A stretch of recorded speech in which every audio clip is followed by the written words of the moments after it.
porque la economía va mucho más allá del dinero.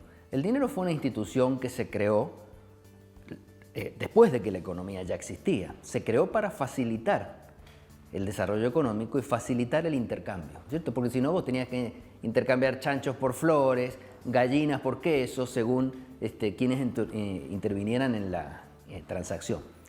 El dinero aparece, entonces en economía hay cosas que se miden en dinero y cosas que no se pueden medir en dinero. Lo que no hay que olvidarse es que la economía es una ciencia social.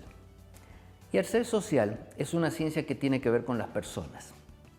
Tiene que ver con las emociones de las personas, los sentimientos de las personas, las percepciones, las expectativas de las personas. Que todo eso influye en la decisión económica de comprarte un chocolate, de vender el coche, todo eso influye. Pero es una ciencia social y las ciencias sociales no siempre tienen que ver con el dinero. Por supuesto que en muchas acciones sí participa el dinero, pero en muchas no.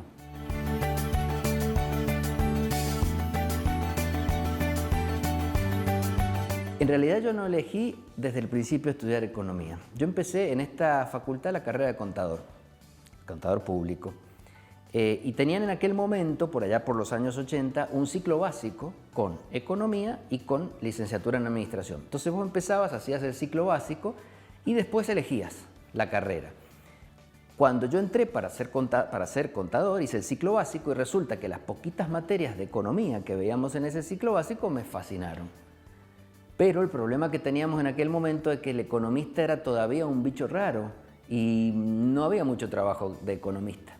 Entonces, de alguna manera, en tercer año, cuando terminamos ese ciclo básico, con 2 compañeros más, dimos un salto, digamos, un salto sin saber si había agua en la pileta y nos pasamos a economía, diciendo, bueno, encontraremos trabajo, pero esto es lo que nos gusta. Y pasamos a economía y de ahí estudié la economía.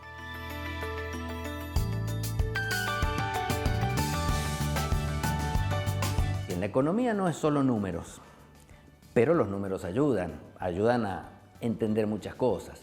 Las estadísticas ayudan a entender muchos fenómenos.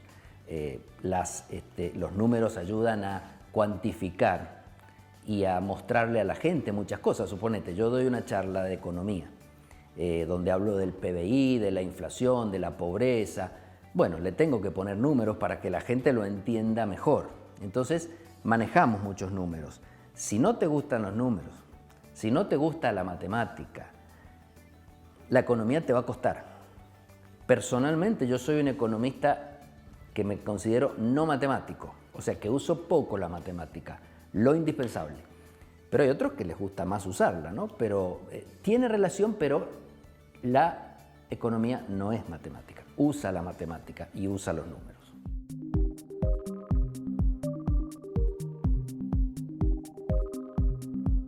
El economista, cuando estudia la economía, como la economía te decía que es mucho sentido común, mucho criterio, a nosotros en la universidad, en esta universidad y en los posgrados y demás, te inculcan mucho la idea del criterio, el razonamiento, el sentido común. Nunca en economía te van a preguntar en un examen una definición de memoria.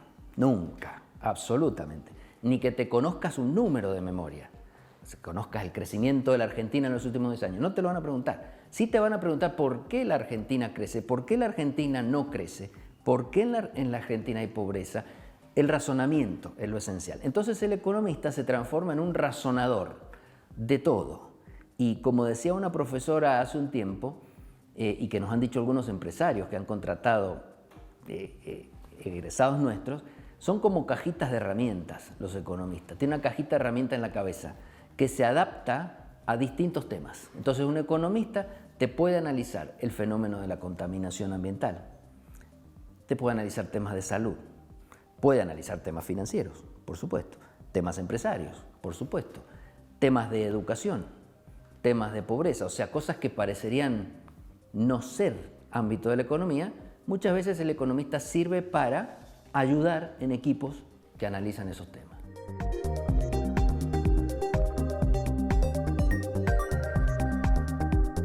Yo creo que eso todavía no lo hemos visto, el cambio.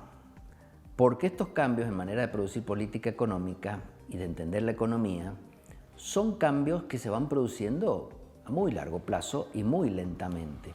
Esta es, como dice una autora que ha escrito un libro muy bonito sobre economía, porque no es de economía, no es sobre los economistas y la vida privada de los economistas célebres. Es una gran búsqueda, así se llama el libro, La Gran Búsqueda, en donde todos los economistas han ido, y vamos, me puedo incluir, discutiendo el tema, sabiendo que ninguno tiene la verdad. Lo estamos discutiendo y hay mitos que se derriban y verdades que vuelven a surgir y verdades que se derribaron en un momento y vuelven a surgir de nuevo. Entonces no creo que todavía podamos ver una reacción efectiva a lo que pasó en la pandemia. Las reglas de la economía no van a cambiar esencialmente porque fíjate que la pandemia fue un problema sí extraeconómico, o sea, un problema que vino de afuera de la economía. Esta no fue una crisis del capitalismo, ni una crisis del socialismo, ni un ciclo económico. Esto fue un problema que vino de afuera y que solo se resolvió, fíjate, se está resolviendo con el remedio que viene de afuera, que son las vacunas. O sea, los economistas en eso no tenemos nada que ver. Sí en entender los efectos económicos que sobre el mundo produjo la pandemia, por supuesto que sí. Pero no estamos hablando acá de la crisis de un modelo económico, porque fue un modelo que recibió un cachetazo de afuera. Y bueno, se acomodó como pudo. Lo que sí podemos encontrar es que hay modelos o países que se acomodaron mejor o que tuvieron más resiliencia, digamos, para soportarlo y otros que menos. Entonces, probablemente nos haga razonar acerca de algunas cosas en donde yo te diría que nuestro razonamiento estaba demorado. Cosas como la distribución del ingreso, la pobreza, o sea, países que eran más desiguales en distribución del ingreso, la pandemia les cayó encima y les cayó más pesado encima porque ya tenían sectores más marginados que terminaron fuera del sistema. Entonces, hay cosas que se vuelven a razonar, pero no creo que esto esté generando un nuevo paradigma económico, ¿no?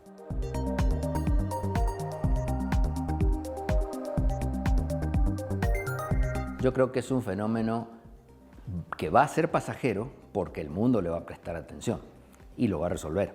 Es decir, los países desarrollados que hoy tienen, suponete Estados Unidos tiene una meta de 2% de inflación anual. Meta quiero decir que es lo que trata el gobierno de hacer y normalmente lo cumple. Ahora se le ha ido a 5,5, 6 la inflación estimada para un año. Bueno, Estados Unidos está muy preocupado y va a concentrar su atención en eso. Y lo mismo le va a pasar a Europa, lo mismo le va a pasar a China, a Japón no tanto porque no tiene tanta inflación. Pero le van a prestar atención y lo van a resolver. ¿Y qué vamos a haber aprendido? Bueno, que en situaciones como la pandemia, extremas, hay que ayudar a la economía, con política monetaria, por ejemplo, emitiendo dinero, pero después hay que absorber ese dinero porque si no tenés el problema de la inflación. O sea, es una herramienta, es como decir, bueno, cuando te dio el dolor de cabeza te voy a dar una aspirina, durante un día entero te voy a dar 2, 3 aspirinas, pero ya después no te voy a seguir dando cuando se te pasó el dolor de cabeza. Bueno, esa es la idea que creo que tengo respecto a la inflación. Argentina es una cosa totalmente distinta en materia de inflación.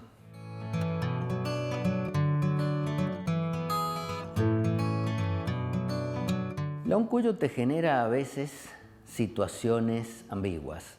Uno esperaría que dijera yo, soy de la familia, de la Uncuyo, estoy feliz. Sí, por supuesto, nunca me fui, o sea, nunca me fui al exterior, nunca me fui a Buenos Aires a trabajar, quiero decir. Yo, como digo, cumplí antes de que la pandemia 30 años de trabajo en la Uncuyo. Yo he pasado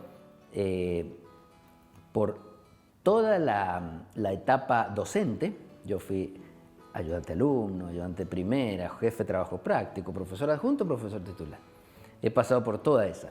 Y he pasado por prácticamente toda la de gestión también, porque yo he sido director de carrera, he sido consejero, he sido vicedecano, he sido decano. O sea que he pasado por también toda la gestión, la conozco bien a la facultad.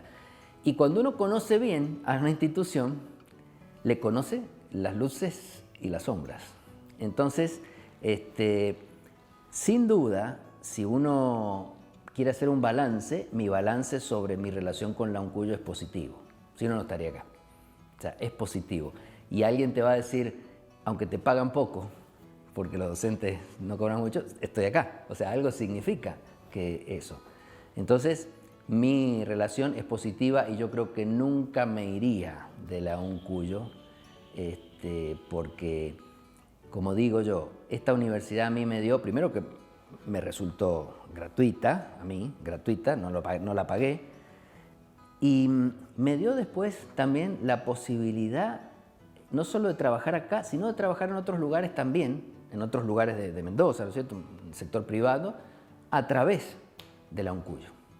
O sea que para mí ha sido fundamental en mi vida profesional y en mi vida personal, digamos. Yo pasé de casi 2 años sin venir a mi oficina y ahora la veo y realmente es como volver a casa, ¿no?